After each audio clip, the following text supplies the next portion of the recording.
Sir, we are in live, sir. Okay. Dear Pure Urology Facebook viewers, good evening one and all. Today our topic is prostate biopsy.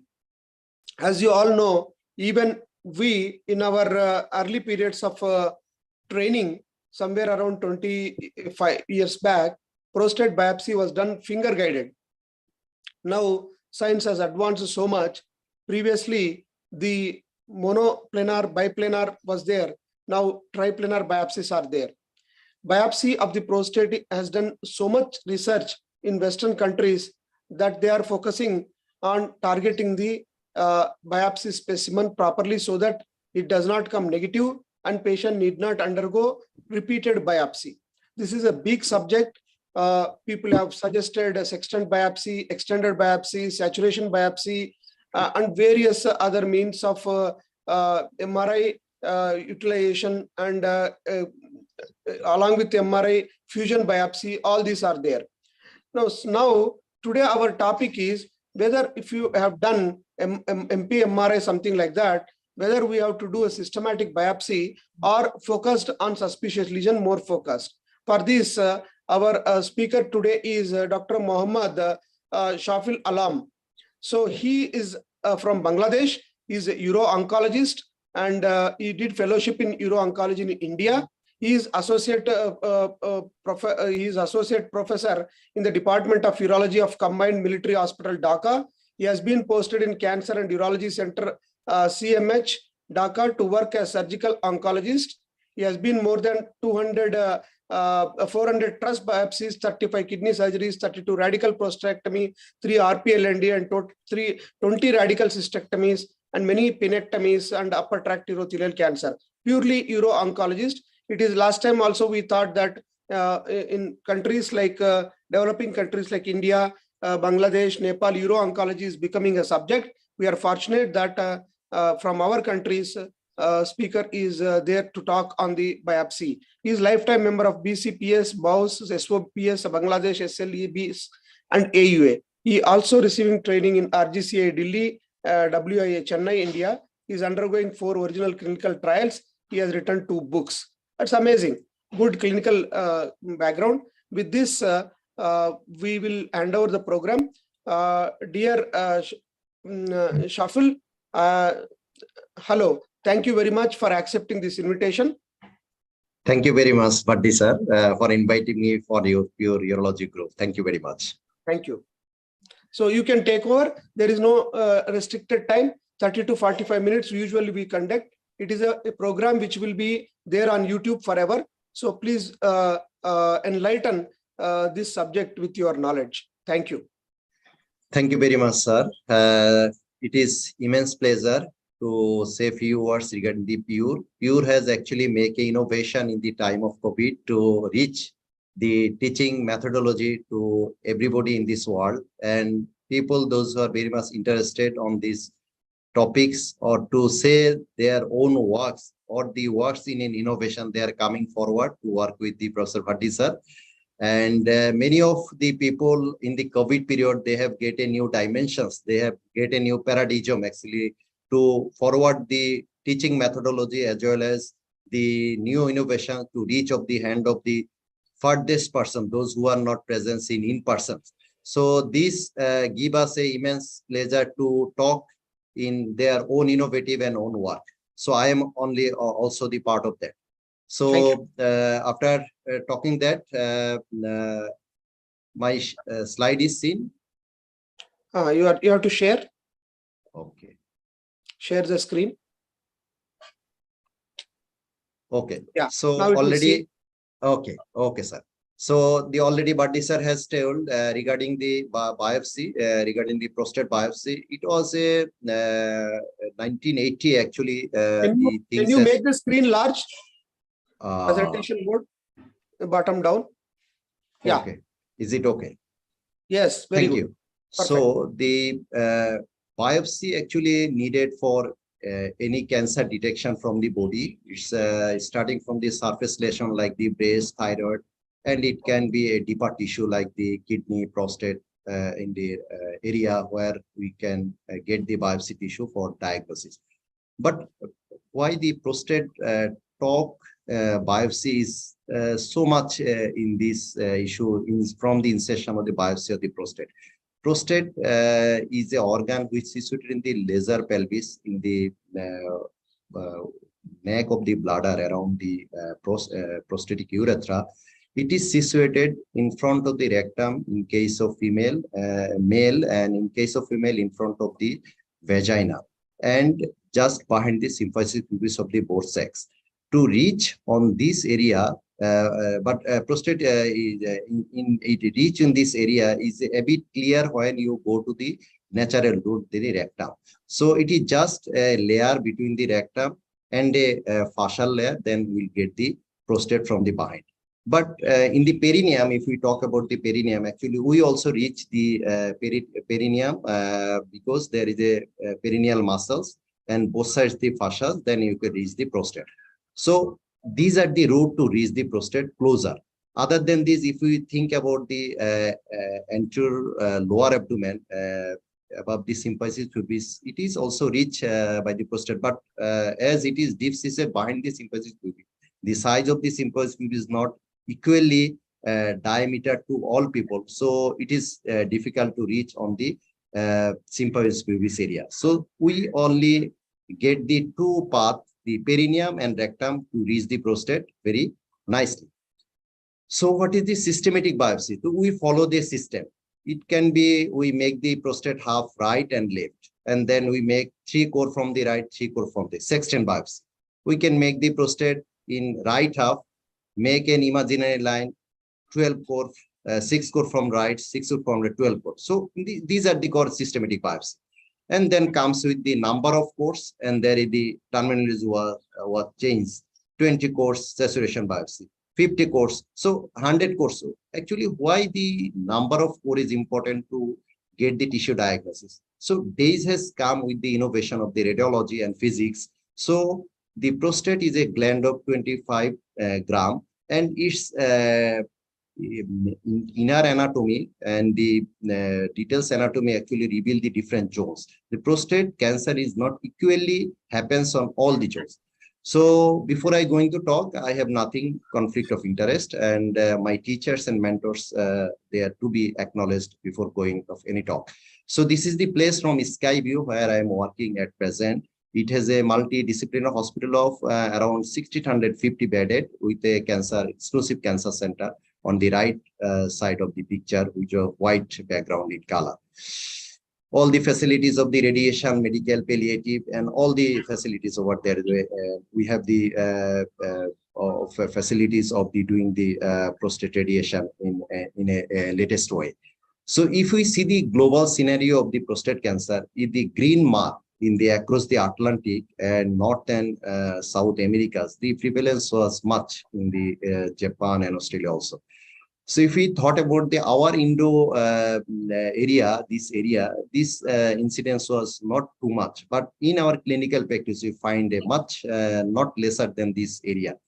Possibly our data or statistics was not updated. That's why actually we are telling that the prostate cancer is less in the subcontinent. But interestingly, we are getting the advanced cases. 65% presentation of prostate cancer was in advanced cases. Advanced case means metastatic prostate cancer or locally advanced prostate cancer in relation to the Western countries. So if we talk about the incidence of and mortality of the prostate cancer in 19.3 million new cases in a year and the 9.9 million deaths in a year in reference of Globacon 2020. Having said that, prostate cancer is the second most prevalent cancer in male. As those who are attending as a male urologist, those who are having this prostate inside, you have 1 out of 8 to 10 may get cancer in lifetime. The family cancer is play a crucial role, not only family prostate cancer, the prostate cancer having the breast cancer family, colonic cancer, ovarian cancer, and the stomach cancer, to some extent, the endometrial cancer also play a role in the family history of the prostate cancer. And early detection is the key to pick up the disease. Screening of prostate cancer is the talk of the today. So zonal anatomy has details mentioned by the McNeil in 1981. It is a two-part, anterior and posterior. The anterior is the fibromuscular zone, commonly nomenclature FEN, and the three posterior zones. These are the central zones, transition zones, and peripheral zones, which is divided by the ejaculatory duct and urethra. If you see the picture on the top of the left side, the color of the yellow is shown in the peripheral zone, and the central zone is around the urethra near the. And if you see the transverse section, the urethra is the central, and the peripheral zone was in the dark color, the pink color was in the transition zone. And if you cut the prostate in different level, prostate is a walnut-shaped organ. So if you cut in the base, mid-zone, and apex, you can see the peripheral zone is grower and grower. So in a thin rim of tissue was present in the base, where it will grow in the mid and apical zone. So in relation to the central zone, it was disappear in the middle and the apical zone. So the transition is also shrunken when you go to the base to the apex. So this McNeil anatomy is very, very important to pick up the disease. If you see the MRI, the mid zone and the apical region, you can very well appreciate the peripheral zone, which is horn-shaped like structures remain in the T2 phase of the MRI. Why we need biopsy? Because we have in ancient DRE, we have the simple blood test by PSA. Why actually we need the biopsy? Because if we go for DRE alone, it will miss 45% missed. So there is a study done on 264 cancer patients, diagnosed cancer, and the PSA was done. It was missed 18% of the prostate cancer, and if it is DRE alone, it is 45% prostate cancer. So biopsy is imminent, imperative. To get biopsies, to get the diagnosis, to risk stratifications, to anticipate regarding the continence and potency, to tell the patient and to predict adjunct or adjuvant treatment and to prognosticate the disease. So biopsy is imperative. So systematic versus targeted. Systematic, I have already told you that if you see the prostate, it has got the base and apex, urethra in the central. If you see in the right and left side of the prostate, there is a imaginary line parallel to the urethra on the right and left side. So prostate will be the make 6 groove on the right and 6 sides on the left. So upper, mid, and lower zone. So base, mid zone, and apex. So in systematic biopsy, usually considered as a 6 or 12 core biopsy from the prostate systematically. But in targeted biopsy, to do the target, we have to do a MRI. Then MRI will tells you the lesion, target lesion. And to reach the target lesion, we can use the transrectal ultrasonogram, we can use the MR fusion, we can use the in-bore MRI. So these are the gadgets to target the lesions. So before go to the biopsy, we have a little know about the PSA and its kinetics. There is no PSA normal value like the other value, like the sugar or the THS hormone level. If the PSA is 0, there is a 0 chance of cancer. If the PSA is 0 to 4, there is a 25% chance of cancer. So where there is a reference value is mentioned in 0 to 4, possibly we are missing the 25% cancer. If family history, the 0 to 4 will not be there, only 0 to 3 to be considered for the normal PSA. 6 to 10 PSA need PSA kinetics for determining prostate biopsy or keeping the patient in the active surveillance in a treatment protocol. Less than 15 PSA warrants MP-MRI. It was actually tells in from trial. So PSA below 4 nanogram, 1 out of 50 patients will get cancer. Between 4 to 10 milligram, 1 out of 4 patients will get the cancer. Above the 10, 1 out of 2 or 3 patients get the cancer. So it is very, very predictive power value of the PSA. So there are various nomogram using to do the biopsy. Because if you do the biopsy, you have to give an answer after doing the biopsy, whether you get the positive biopsy or negative biopsy. If you get the positive biopsy, you have to guide the patient. If you get the negative biopsy, also you have to guide the patient. So you can also follow some nomogram. MSKCC develops some nomogram. Based on that, you can characterize who will go for biopsy, who will not go for biopsy. So these are the left side of the tree shows the older pathway, suspected prostate cancer by doing the TRE, then or raised PSA, TRUS biopsy in all men, and then cancer at any stage or size of the gland, treatment was advocated, or some patient in surveillance. But what is the recent trends? On the right side of the tree, it showed that suspected prostate cancer, then if the nodule, suspicious nodule is not palpable and PSA is not more than 20, then the patient should be subjected for the MPMRI. That means clinically non-palpable cancer. Then needle biopsy was done either in the rectum or the perineum. After getting that, whether it is clinically significant or clinically insignificant, based on that, patient should be offered treatment.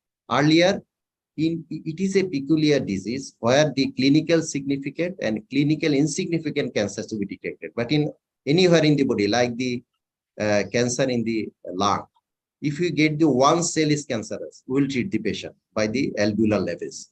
But here, by getting the many cancer cells, we will not treat it. We make it as a clinically insignificant prostate cancer. He is harboring the cancer, but that cancer will not kill him.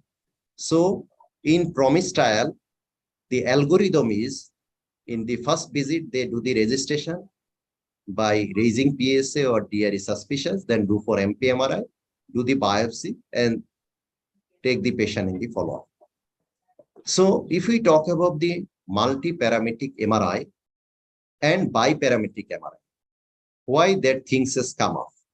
In multi-parametric MRI, there will be the 5 or 6 sequence to do that things to be completion, but it will take almost 2 hours to complete it.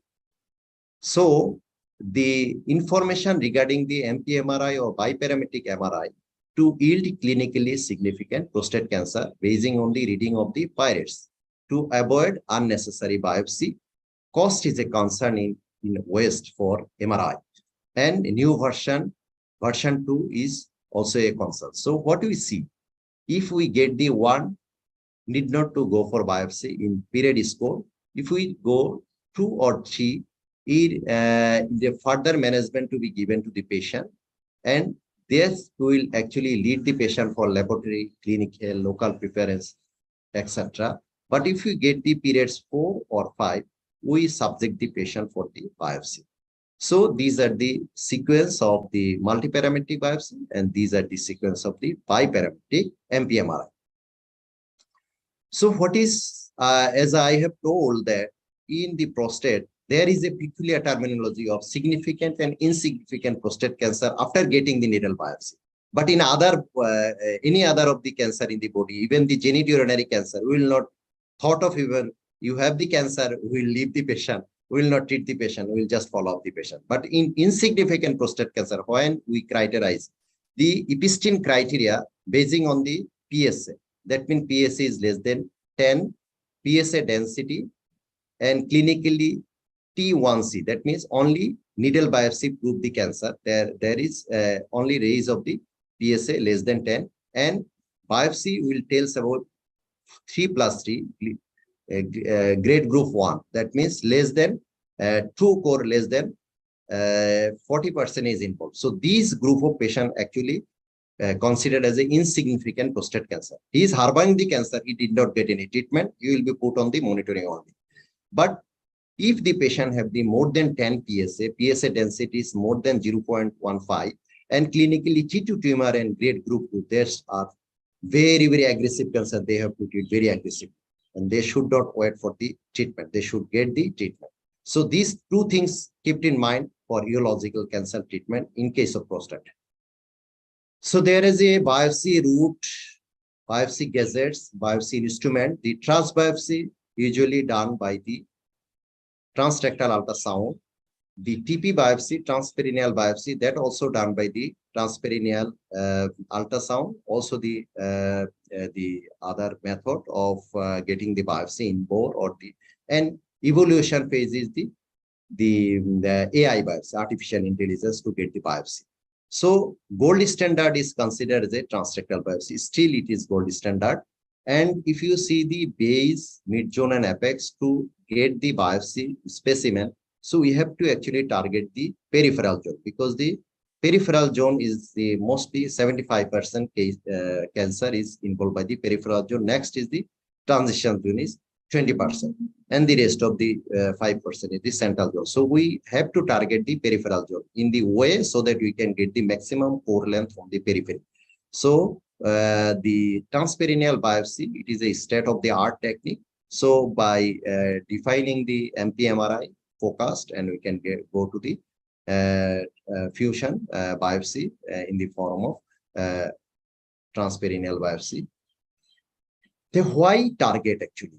In systematic biopsy, we go for 12 core, 20 core saturation biopsy or more than that. But in targeted biopsy, actually, we need not to go for the number of cores. We'll target the patient.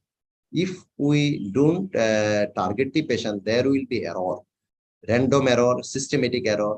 And this actually cause that we'll just put on needle without targeting the lesions and get the systematic biopsy. So that the target, if the tumor size will be the less than 1 centimeter or less than the 5 centimeter, so we always miss the cancer. There is a cancer, but report will come the negative.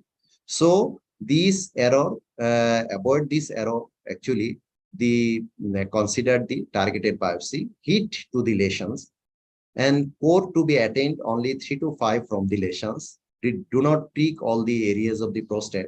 Target fixed by the images and target achieved by the root, core length and percentage of involvement by the cancer to be borne in mind. And these actually issues with the length of the core and also involvement of the Gleason on that length of the core. If we see the standard transrectal guided prostate biopsy, anatomical delivery in the target lesion to the transvisible suspicious area and delivery to the high frequent site of the cancer, actually we will get the more cancer in the posterior lateral peripheral zone, anterior horn of the peripheral zone, anterior apical peripheral zone. Using these gadgets are the transrectal site probing attachment. The Hitachi Oloka F37 was used for the transrectal targeted or the systematic biopsy, and the transperineal biopsy biplanar isolated my gamma lab was used in my clinical practice for the transperineal targeted biopsy. So these are the two gadgets using for the transrectal site firing and transperineal, but using the probe on the transrectal for the transperineal biopsy, the Hitachi Oloka and the Isuet my gamma lab. If we see the collecting material to a bottle, if we fix it in a papers, then you can see from where actually we are taking the systematic 12-core biopsy or targeted biopsy. So placing these bottles in the area of the prostate, we can very well understand that where you can take the biopsy and what is the prognosticate, whether you can achieve the erectile function, you can achieve the continence for this patient. That will can very well detected during the biopsy. So biopsy, when we talk about the biopsy, we have to talk about the gentleman, the Donald Gleason. He has actually tells about the cellular pattern in 1966 and 67 based upon the pattern of growth of the gland arrangement of the prostate tumor. So in other area, we always tell the well differentiated, moderate differentiated, poorly differentiated adenocarcinoma. But in the prostate, we are saying the Gleason 1, 2, 3, 4, 5, 6, because that will give a good, clear picture about the prostate cancer. And the reporting of the prostate cancer should be included by the type of the cancer, like conventional prostatic adenocarcinoma, should be a Gleason score and Gleason grade group by ISF 2016, and number of pore involvement, percentage of length of the involvement by the tumor, and percentage of pattern of Gleason grade 4 will be there or not. There should be perineural invasion, lymphovascular invasion, and intraductal prostatic cancer, and that should be reported about the extraprostatic extension if seen in adipose tissue or seminal vesicle. That reporting should be clear in case of doing the prostate biopsy report. So if we see the risk of infection in our data, it was only 0.4% in case of transrectal prostate biopsy, and in transperineal is equal for the infection in case of prostate biopsy. So infection is not an issue nowadays for the prostate biopsy either route. So if we see some papers regarding this issue, a systematic review and meta-analysis done in 64 studies among the 14,790 men and in PubMed, EMBAS, Web Science, and Cochrane Library, the conclusion is that MRI targeted biopsy is an attractive alternative diagnostic strategy to systematic biopsy. So in another Cochrane systematic review and meta-analysis reveals the MRI pathway had the most favorable outcome in significant and insignificant prostate cancer detection compared with systematic biopsy. So the both paper actually tells about the targeted biopsy. The future trial, it was a multicentric randomized control trial on targeted biopsy technique based on the MRI imaging. Prior biopsy naive patient, biopsy negative patient, and this study, the participant was 665, and this study was done in duration of 2014 to 2017. 3 Tesla MRI and version 2 reporting system was engaged, and they commented on that. We found no significant difference in detection of clinically significant prostate among the 3 MRI-based target techniques. So MRI has also 3 types of target. One is fusion target, cognitive registration, and in-bore MRI target. These are the MRI-based target. So they have found this 3 modality doesn't have any significance for detecting the clinically significant prostate cancer. This paper has revolutionized the concept of target. This is a very recent paper last year that was published in around the December or something like this. But this journal is from the target biopsy, the umbra, numbra, and value of perilesional sampling. That actually tells us about the perilesional biopsy, not target the center of the lesion, because center of the lesion, it could be the necrosis, it could be the tissue where is not representative. When you target the lesion, possibly there will be hemorrhage that will not bring the representative tissue. So what they tells, it is ROI, radiology of interest. That means region of interest where we will target from that lesion to the periphery of 1 cm. That means 10 millimeter area that will pick up. If you see that, if we target the region of interest, we will get the 65% of positive cancer. But when we go to 1 centimeter beyond, it is we get the 100% of the cancer in the target biopsy. So those who are actually interested to doing the target biopsy, they have to read out this paper details, and they have to understand why the perilesional biopsy they have advocated rather than go for the target biopsy. So I'll just have a small video clip to tell us about this prostate biopsy, which I have done this way. So here actually I am showing about the position of the patient and the probe position. It is not mandatory to lie down the patient in the left lateral position, but it is always the comfort of the operator to get the biopsy material and the comfort of the patient also. But sitting the patient in the bedside is very, very important at the edge of the beds, and keeping the patient in a way so that he feel comfortable in the bed. And transrectal attachment should be attached and just gently apart the anal canal, so that he will feel very not too very tight, not too very gentle, and tell him that. And after inserting this area, and we can see the peripheral jaw. So after inserting the probe, actually we can delineate the urinary bladder first, seminal vesicle, vas, and from the base to apex, we have a quick survey prior going to the biopsy. So after quick survey, we can see the peripheral zone, and after seeing the peripheral zone, we are actually looking for the transition zone. After seeing the transition zone, actually we will look for the target. And target is a hypoechoic area in the left, just neurovascular bundle area. So after getting the target, and we will just confirm that how far it is from the neurovascular bundle and from the capsule. So after detecting the target, then we introduce the mono-optic gun with the attachment very gently, because patient was in surface anesthesia. There is no the block, nothing. It's a day case procedure, and patient can go in and then we gun firing track was seen there, and actually we can see the track after firing. We can see the track and we can see the bleeding also, so that we can actually date the next firing and we can go the next target also. So after withdrawing the target, the gun should be provided to the assistant. So assistant can actually put preparation of the table.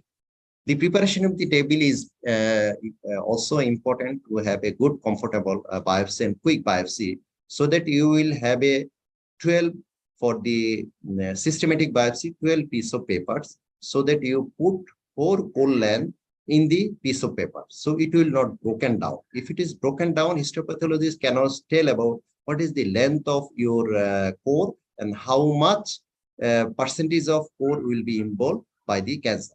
And you put your bottle, you put your accessories in a table, so that your job will be easy when you are doing the prostate biopsy. So after doing that, actually after doing that, sorry. After doing that, you just place it to a piece of paper, so that he can preserve it to this area, so that this core will be very much visible to you. You can see the core, and you can see the core character. You can actually, if you do more than hundreds, you can understand whether this core have adequate number of tissue representation, as well as you can tell someone whether malignant or benign. In your experience, you can say. So putting these, actually you can start the next core and subsequent on by doing this, and you proceed for the next core, and this quick firing by the different regions, and and after putting these things in the papers, you can prepare the after putting this.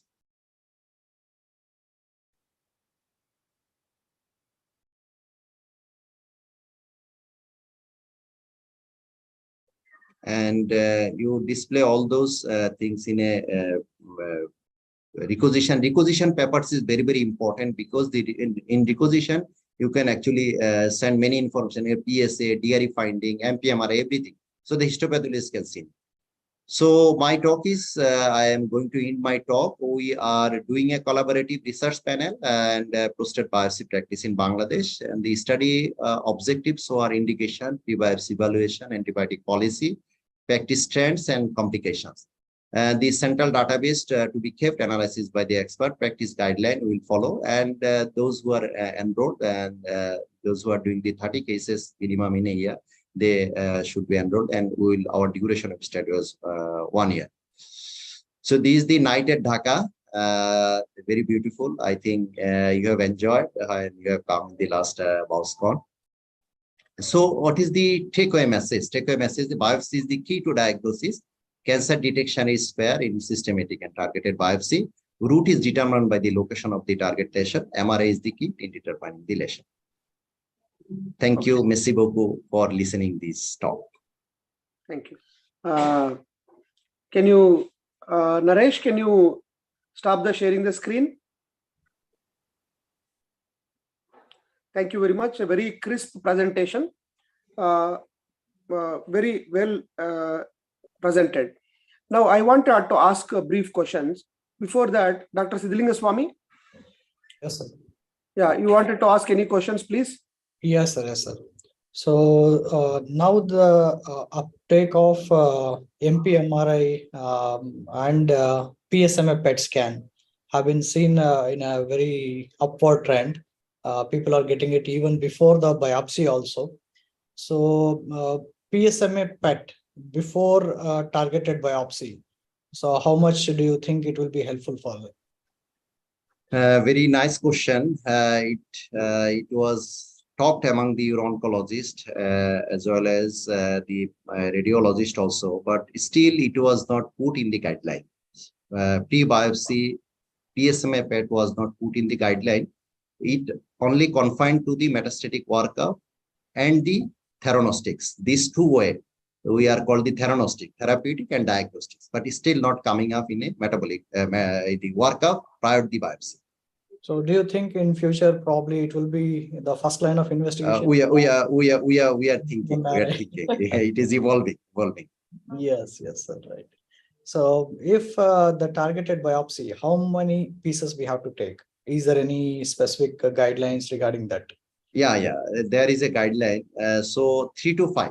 They have told the range from the 3 to 5. So somebody takes 4, somebody takes 3, somebody takes 5. So this range is good for because those who are doing the biopsy more than 100, by seeing his pore length and the character of the tissue, he can understand actually he need more or he would be satisfied with the 2 core or 3 core, something like this.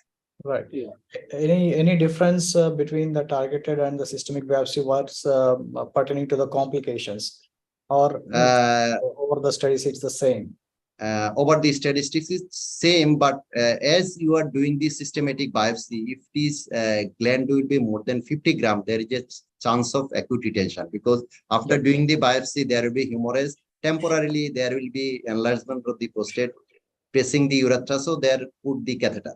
But in case of targeted biopsy, it is peripherally placed, so the chance is there. Other than this, everything is same. Right. Thank you, sir.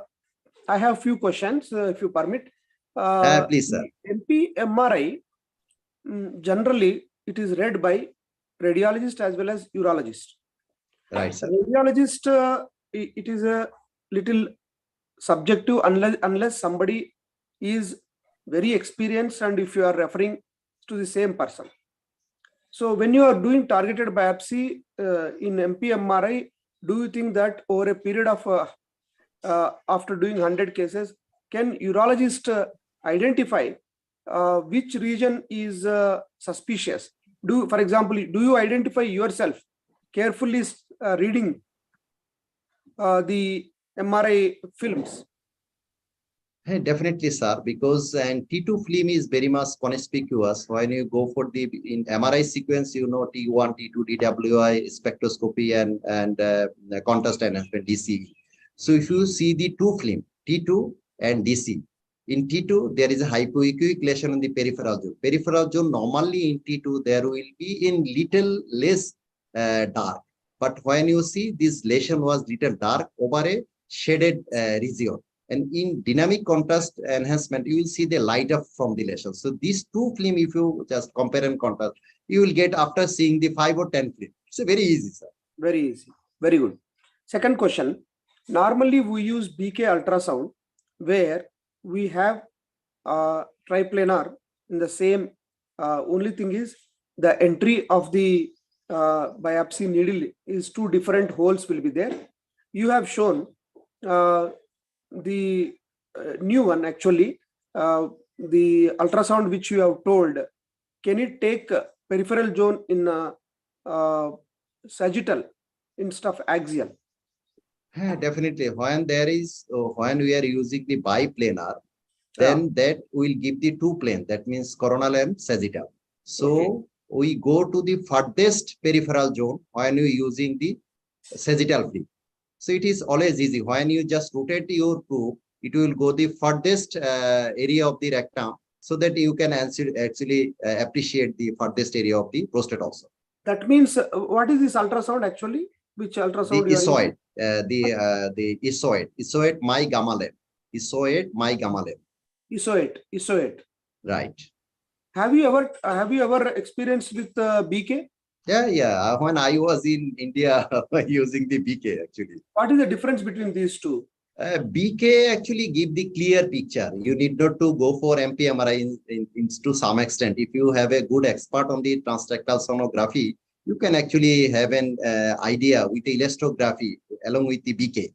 So that will not replace the MP-MRI, but that will actually augment the MP-MRI. So a person, those who are not conversant on the ultrasonography, they can very well pick up the cysts, hypoechoic lesions, or the Otherwise, many technically, pathology. this ASOTA and BK both are same in terms Both of are same. Both are same. Both are same. Both are same. you have a side firing and end firing both. Yeah.